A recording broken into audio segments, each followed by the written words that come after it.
오늘 본문에는 천국에 대한 세 가지 비유가 있습니다.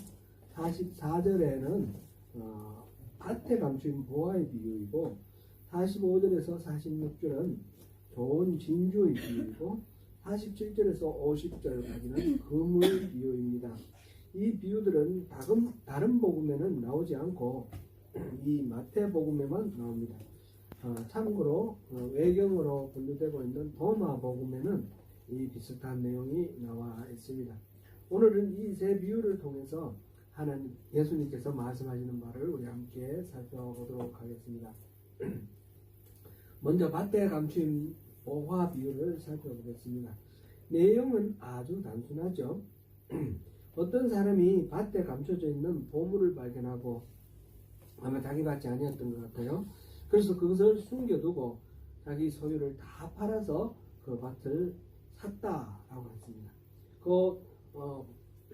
감추어진 그 보물을 차지하기 위해서 그 밭 전체를 자기 소유를 다 팔아서 샀어 그 보물을 가졌다, 그런 이야기인데요.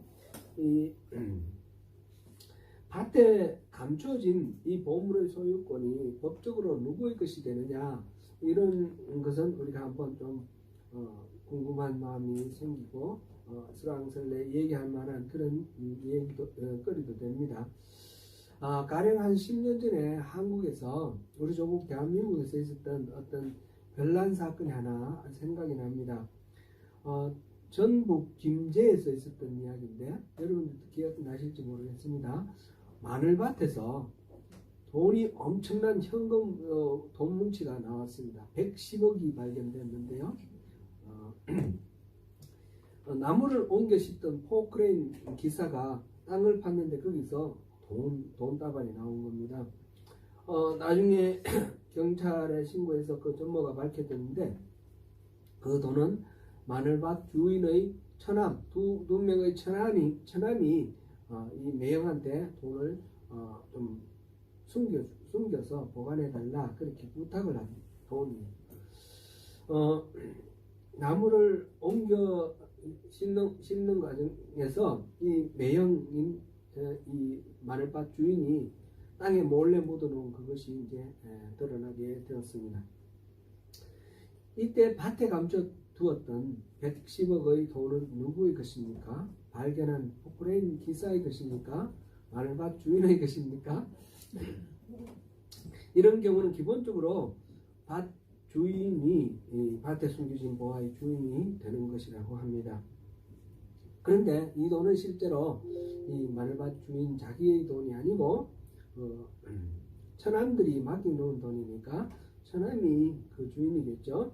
그런데 이 처남들이 어떻게 해서 그 돈을 벌어서 매형한테 맡겼느냐 하면 인터넷 불법 도박 사이트를 운영해서 거기서 번 돈을 몰래 감춰 놓은 것입니다. 그래서 이것이 다 드러나서 이 돈은 다 국고에 귀속되었습니다. 가끔 집이나 또는 논밭 이런 데서 문화재가 발견되기도 하죠. 문화재는 어디서 나왔든지 국가 소유가 됩니다. 그것을 발견한 사람이나 또는 그 주인, 그것을 가지고 있던 주인에게 나중에 이제 보상금으로 얼마를 주기도 하지요. 예수님이 말씀하신 이 비유에서도 밭에 감춰져 있는 보물의 주인은 법적으로는 밭 주인이 되는 겁니다. 예전에는 요즘같이 뭐 귀중한 것을 어디 둘 데가 없으면 은행에 가면 대여금고 있지 않습니까? 금고에, 은행에 있는 금고에 맡겨놓고 이렇게 하긴 하는데, 이런 대여금고가 옛날에는 없었기 때문에 귀중한 것을 집에 두었다가 혹시 도둑 맞을까 이런 염려가 되면 어디 은밀한 곳에 자기만 알 수 있는 어떤 나무 밑에라든지 이렇게 땅속에 묻어놓는 그런 경우들이 많았죠. 6.25 때도 얘기 들어보면 갑자기 피난 가게 될 때 땅속에 묻어놓고 이렇게 피난 갔다가 돌아와서 그거를 다시 찾고, 근데 북쪽에 북한에서 내려온 사람들은 다시 올라가지 못하니까 못 찾고, 그런 이야기들을 많이 듣습니다.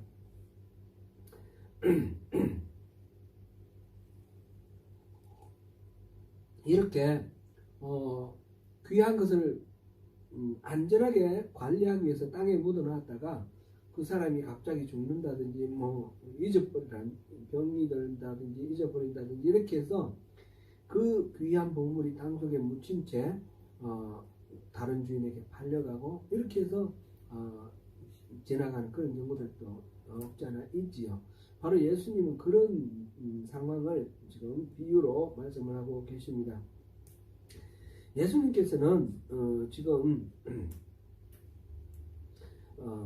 이 비유의 말씀을 하시는데 이 사람이 법적으로 뭐 소유권이 있느냐 없느냐 아니면 법적으로는 문제 없더라도 우리가 생각해보면 도덕적으로 좀 문제가 있을 것 같아요. 주인한테 얘기도 안 하고 몰래 이렇게 묻어놓고 다시 돈을 주고 그 밭을 사서 자기가 차지한다는 게 그럴 수도 있는데 그런 내 포인트가 있는 게 아니죠. 예수님은 지금 이렇게 땅속에 남들이 알지 못하는 그 귀중한 보물이 있는 걸 발견했을 때 어떻게 하겠느냐. 모든 것 다 팔아서라도 그거를 가지려고 하지 않겠느냐. 그 마음에 포인트를 이렇게 맞춰서 얘기를 하시는 것입니다. 우리가 제가 지금 방금 말씀드린 건 그냥 재미로 이런 이야기가 있으니까 떠오르는 그런 에피소드 같은 것들을 그냥 한번 나눠 본 것 뿐이고, 천국은 그만큼 귀중하다. 그만큼 귀해서 이렇게 놓치기 싫어서 숨겨놨다가 자기 모든 소유를 다 팔아서 값을 지불하고라도 차지할 만한 그런 가치가 있는 귀한 곳이 바로 천국이다. 그렇게 예수님이 말씀하시는 거죠. 그래서 천국은 바로 그런 것이다 라고 얘기를 하십니다. 그 다음 비유는 좋은 진주를 구하는 장사가 있었는데, 이 사람이 여기저기 다니면서 진주를 이렇게 좋은 진주가 있으면 좋겠다 생각하고 다니다가 어느 날 그 진주를 만났다는 겁니다. 그 진주를 사기 위해서 자기가 가지고 있던 모든 재산, 그 안에는 뭐 또 다른 진주도 있겠죠. 모든 거 다 팔아가지고 그 자기가 만난 그 진주를 샀다. 그런 내용입니다. 이 이야기도 마찬가지로 천국은 그렇게 가지고 싶었고 소망하고 기다리다가 마침내 만난 그 진주처럼 그렇게 소중하고 귀하고 값진 것이다. 그런 말씀을 지금 하고 계십니다. 그런데 이 두 비유는 지금 같이 동시에 일어나서 이야기 전개도 비슷하고 마지막 끝에 가니까 자기 소유 전부를 다 팔아서 그것을 샀다 이렇게 사느니라 그랬는데 결말도 비슷하고 하니까 흔히 이거를 쌍둥이 비유라고 그럽니다. 쌍둥이 비유라고 그러는데 같이 예수님께서 한 자리에서 이 비유를 말씀하셨는가 이렇게 생각되는 그런 비유인데 실제로는 좀 자세히 들여다보면 좀 둘이 같은 메시지를 전하기는 하는데 좀 상황이 다른 것 같아요. 지금 44절 그 밭에 감추인 좋은 보화의 보화의 이야기는 동사가 가서 팔고 우리가 산다 이렇게 할 때 이게 좀 동사가 현재형으로 되어 있어요. 현재형으로 go, sell, buy 이렇게 되어 있는데 영어로 따지면 이건 헬란말로 되어 있죠. 헬란말 현재형이 써 있는데 두 번째 나오는 45절, 46절 이 좋은 진주의 비유에는 전부 동사가 과거로 되어 있어요. 과거형으로 되어 있는 거 보면 이거는 한 자리에서 그렇게 시제를 다르게 말씀하실 리는 없을 것 같고 다른 자리에 다른 경우에서 말씀하셨는데 같은 취지로 같은 메시지를 전하신 것이다. 이렇게 이해가 됩니다. 이 두 비유는 근데 약간 초점이 다릅니다. 감추인 보화 비유에서는 그것을 발견한 사람이 우연히 발견했습니다.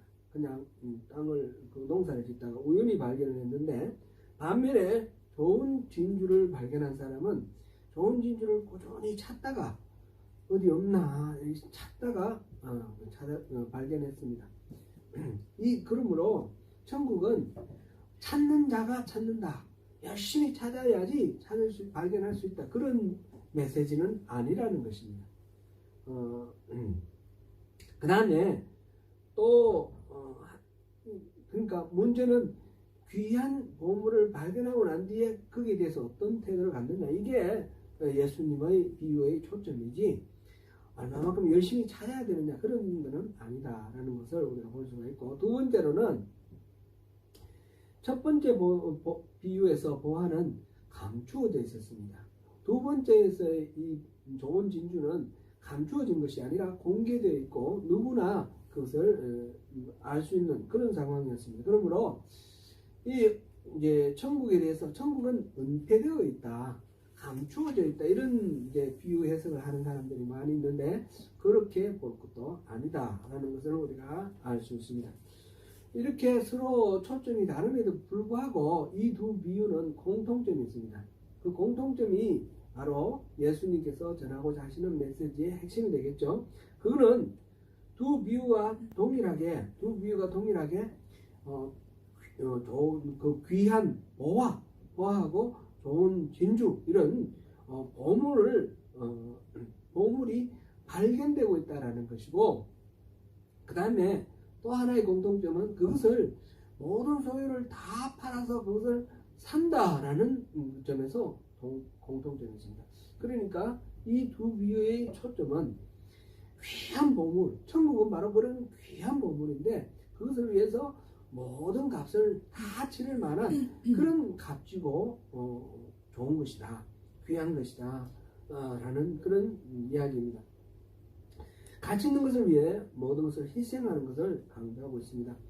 그리고 그 희생은 결코 무겁거나 또는 슬프거나 비장한 그런 것이 아닙니다. 기다리는 또는 갑자기 만났더라도 너무너무 설레고 반갑고 기쁜 그런 것이 바로 천국이다 라는 것입니다. 천국은 그렇습니다. 천국을 사고는 싶은데, 천국을 내가 갖고는 싶은데 혹시 천국을 갖기 위해서 지불해야 할 이 대가가 아까워서 천국을 사지 않을 그럴 사람이 있겠습니까? 혹시 우리 가운데 하느님 나라 이 천국에 대한 복음은 많이 들었는데 나는 천국 소유하기를 원하는데 이거는 버리고 싶지 않아, 이거는 내가 차라리 천국 못 가더라도 이거는 내가 지켜야 돼, 혹시 그런 게 있습니까? 그것은 다 잘못된 판단이죠. 천국은 그 모든 것들을 다 극복하고 모든 것들을 다 내놓고 취할 만큼 가치 있고 고귀한 것입니다. 두 번째 그룹으로 그물 비유를 살펴보겠습니다. 47절에서 50절까지 비유는 앞의 두 비유와는 다른 메시지입니다. 천국은 마치 바다에 쳐놓은 그물과 같아서 물고기가 많이 몰려와서 잡히면 그거를 끌어다가 좋은 고기를 그릇에 담고 나쁜 고기는 버리는 것과 같다, 그렇게 말씀하셨습니다. 이와 똑같이 세상 끝에 천사들이 와서 악인들과 의인들을 구분해서 이 악인들은 풀무불에 던져서 이를 얻은 곳에서 이를 갈미 있으리라, 그렇게 말씀하셨습니다. 이 비유는 24절에서 30절, 36절에서 43절 등장했던 가라지 비유와 메시지가 거의 같습니다. 가라지 비유에서 핵심 메시지는 무엇이었습니까? 선교를 할 때는 이 말씀을 받을 만한 가치가 있는가 없는가 그거 따지지 말고 무조건적으로 선교를 하는 겁니다. 가라지든 그 다음에 알곡이든 비료주고 가꾸는 걸 똑같이 가꾼다는 것입니다. 나중에 수확할 때 천사가 그를 분류할 거고 하나님께서 할 것이니까 그거 하지 말라 그런 말씀이었는데, 곧 이거는 교회에 온 사람들에 대한 이야기입니다. 교회에 온 사람들에 대해서 우리가 저 사람은 믿음이 있느니 없느니 잘못 믿니 어떠니 이렇게 가라지 알곡을 구분하고 판단하고 심판하는 그런 거는 하지 말라는 겁니다. 그거는 어디까지나 하나님이 하실 일이고요. 우리는 열심히 복음 전하고 열심히 복음 듣고 그렇게 되는 것이 마땅하다. 이게 이제 가라지 비유였는데 이 그물 비유도 동일한 메시지입니다. 최대한 고기를 잡아야 하고 잡은 고기를 분류하는 것은 천사들이 하는 거라 했습니다. 곧 하나님의 영역이지 우리의 영역이 아니다라는 그런 것입니다. 그리고 이 두 비유에서 분명한 것은 마지막에 그렇게 분류를 하고 처리를 하는 최후의 심판이 있다라는 사실을 우리가 잊어서는 안 된다. 그런 말씀입니다. 마태복음 13장은 예수님의 설교 중에 세 번째 설교였습니다. 그래서 그 설교에는 7가지 천국 비유가 있다 했습니다. 이거는 전체적으로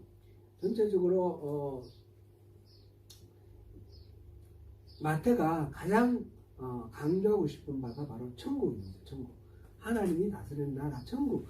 천국에 대한 메시지를 이 마태복음 전체의 가운데에 핵심에 이렇게 위치하도록 이렇게 배치한 것을 보고 우리가 이 천국에 대해서 의미를 부여할 수 있습니다. 마태복음에는 이 천국 비유가 13장에만 있는 것은 아닙니다. 13장에 7개가 있는데 그 외에도 우리가 잘 알고 있는 천국 비유들이 많습니다. 지금 13장에 천국은 무엇과 같으니 이렇게 이제 서술을 했는데 말하자면 직유법이죠. 무엇과 같다 이렇게 비유한 것이 몇 군데 되어 있습니다. 제가 잠깐 소개하겠습니다. 18장 21절에서 35절을 보면 1만 달란트 빚진 자, 100데나리온 빚진 자 비유를 통해서 천국은 바로 빚을 결산하러 가는 임금과 같다 이렇게 말했고요. 20장 1절에서 16절에는 포도원의 일꾼을 이렇게 들여보내는 그 에피소드를 통해서 포도원에 일꾼을 보내려고 아침에 일찍 나가는 포도원 주인과 같다. 천국은 그렇다라고 이렇게 말했습니다.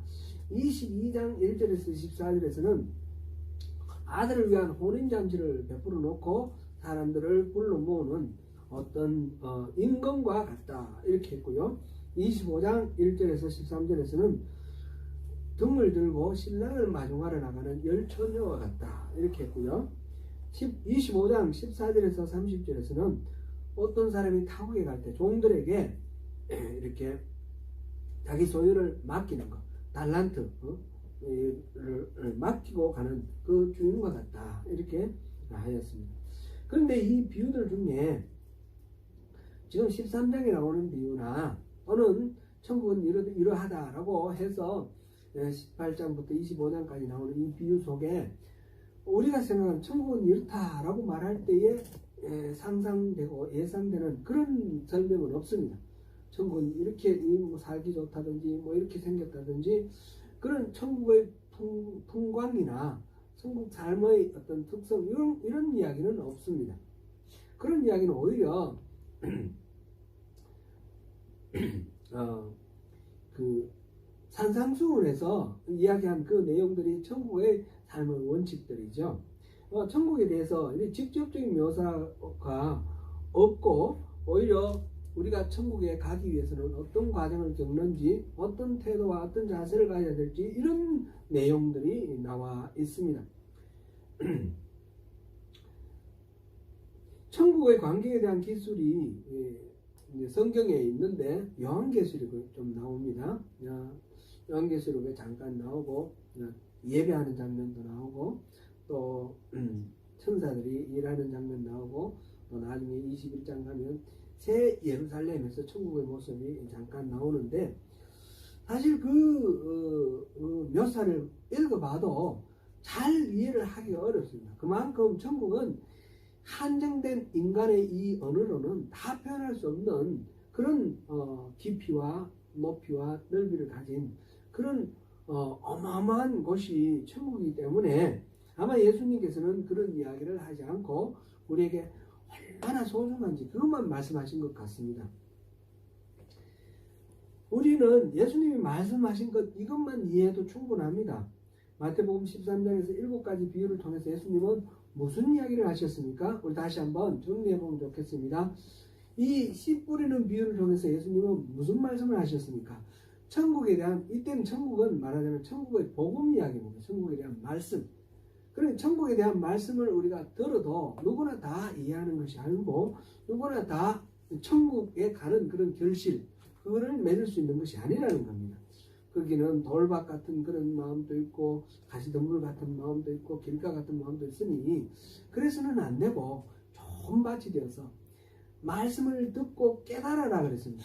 깨달아 가지고 그 말씀대로 순종하고 살아갈 때에 천국의 결실을 누리게 되는 것입니다.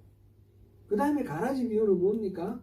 천국은 씨를 하나님께서 뿌리시는 건데 그 속에는 가라지 같은 그런 존재가 있지만 그런 거 개의하지 말고 알곡으로 잘 우리가 자라가면 되는 겁니다. 그리고 우리가 열심히 복음을 전하면 되는 것이고요. 겨자씨 비유와 누룩 비유는 뭐였습니까? 천국은 엄청난 확장성이 있다는 겁니다. 겨자씨 같은 경우는 제가 지난주에 말씀 전해드릴 때 하나 잊어버렸는데 겨자가 우리 그 갓김치 담는 갓 있죠? 갓 그것도 겨자입니다. 겨자와 그 영어로 찾아보면 머스타드라 나옵니다. 겨자와 갓이 같은, 그러니까 거기에서 무슨 뭐 나무가 자라고 이런 거는 관목이 되고 이런 것도 아니고요. 이런 겨자씨 작은 씨앗 하나가 떨어뜨렸더니 거기서 싹이 나서 자라서 큰 나무가 되었다는 거죠. 그러니까 만약 성장해 양쪽 외적으로 성장을 하는데 하나님 나라는 이런 질적 도약을 하는 그런 곳이다.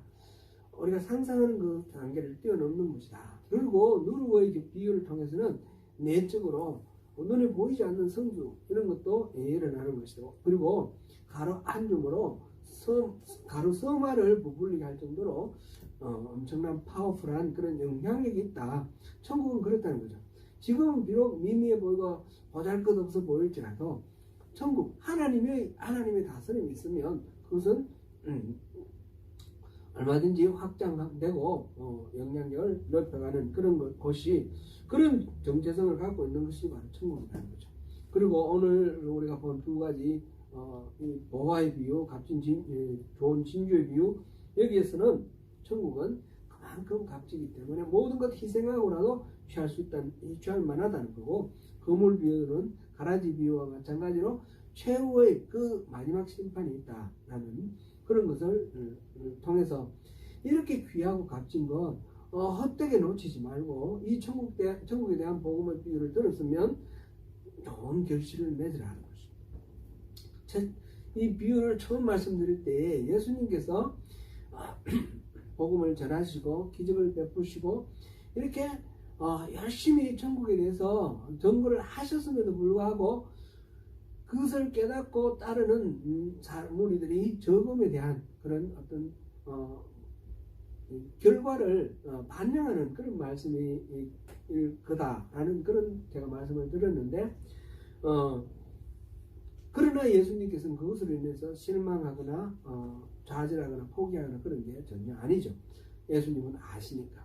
이 천국에는 생명의 능력이 있기 때문에 그렇습니다. 천국은 복음을 듣고부터 싹이 나고 자라가는 그런 우리의 삶입니다. 우리가 성장하고 성숙해 나가는 우리의 삶입니다.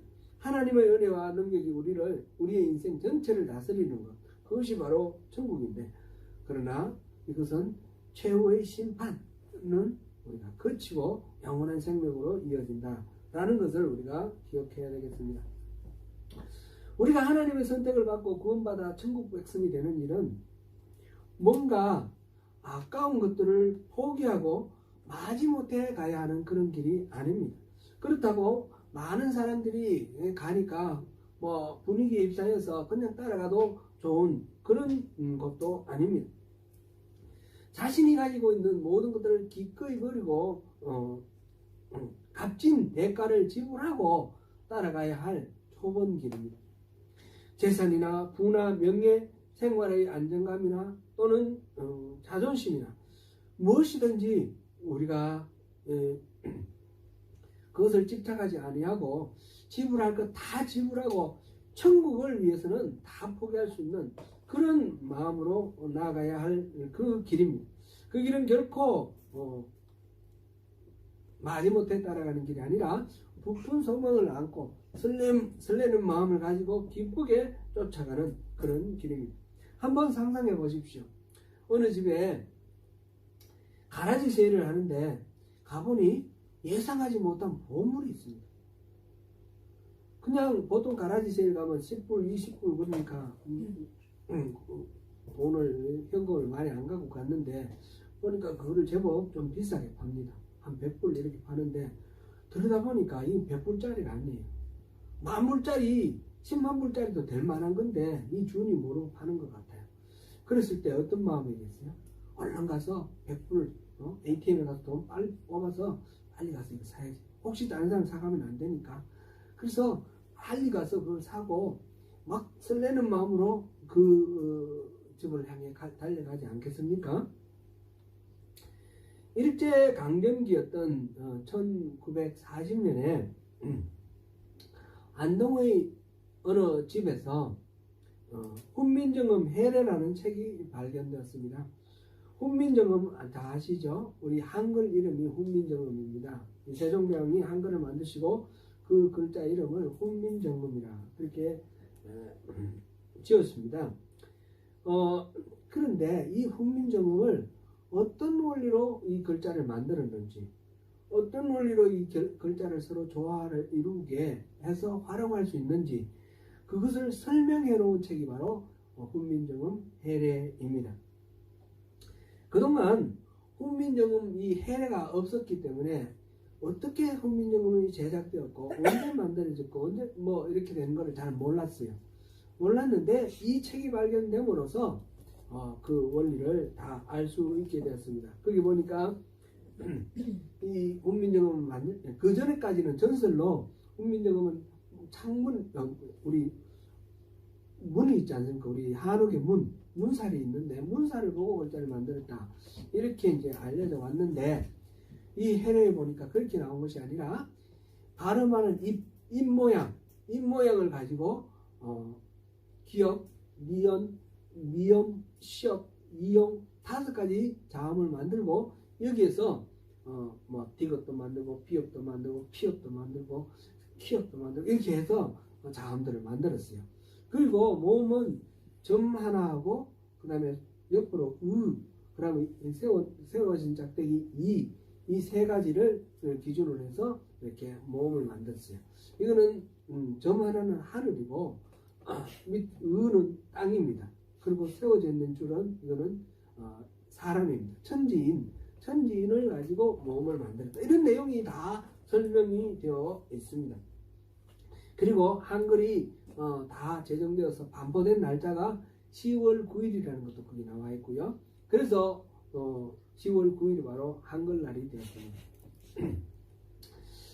이 안동 어느 집에 이 훈민정음 해례가 발견되었다는 소식을 들었던 그걸 안 사람이 이제 찾아가서 누구를 찾아갔냐면 간송 전형필이라고 그 유명한 문화재 수집가입니다.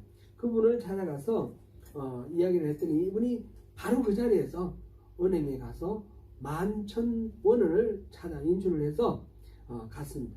이 1,000원은 그거를 발견해서 소개해준 그 사람에게 대가로 주고 10,000원은 그 책의 소유주에게 주고 그렇게 그 훈민정음 해례를 샀습니다. 근데 그 10,000원이라는 거는 요즘 돈으로 치면 한 50억 정도 된답니다. 그리고 기와집 10채를 살 수 있는 돈이랍니다. 간송 이 전영필 이분이 전영필 선생이 그 훈민정음 해례의 가치를 그만큼 알아본 거죠. 그래서 기와집 10채 값을 주고 그 책을 샀습니다.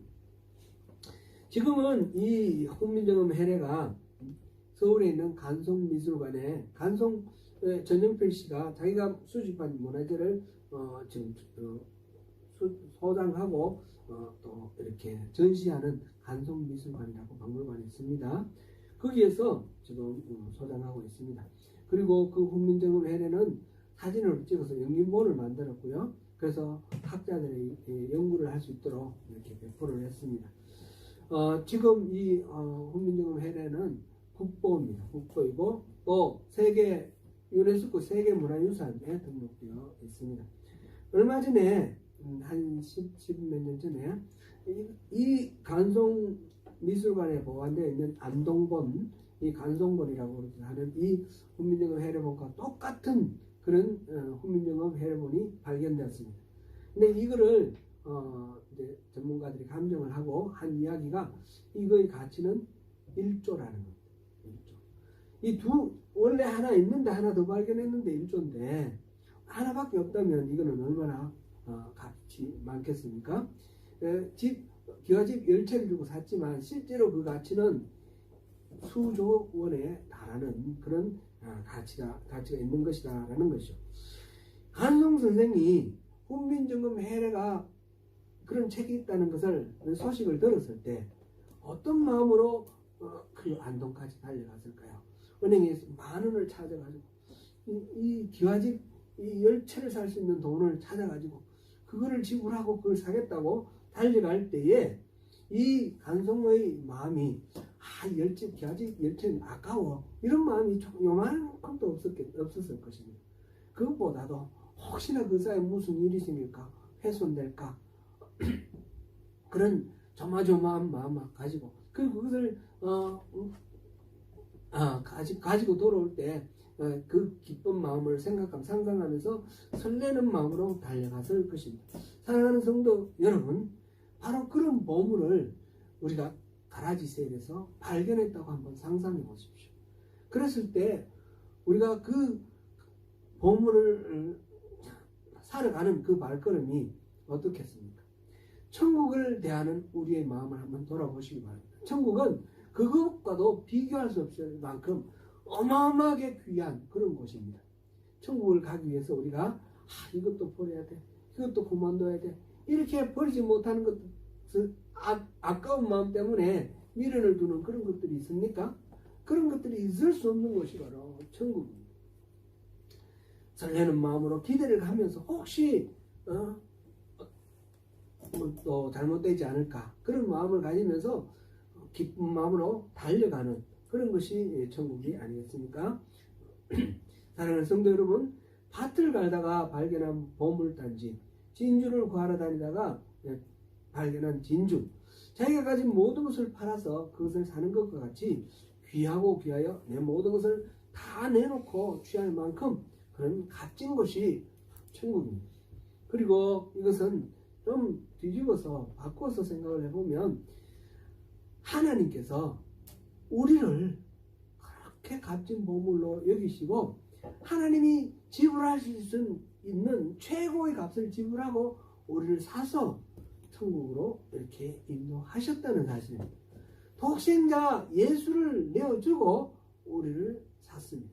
천국은 바로 하나님이 그렇게 아끼시고 그렇게 우리를 소중하게 여기시는, 고귀하게 여기시는 그런 곳이 바로 천국입니다.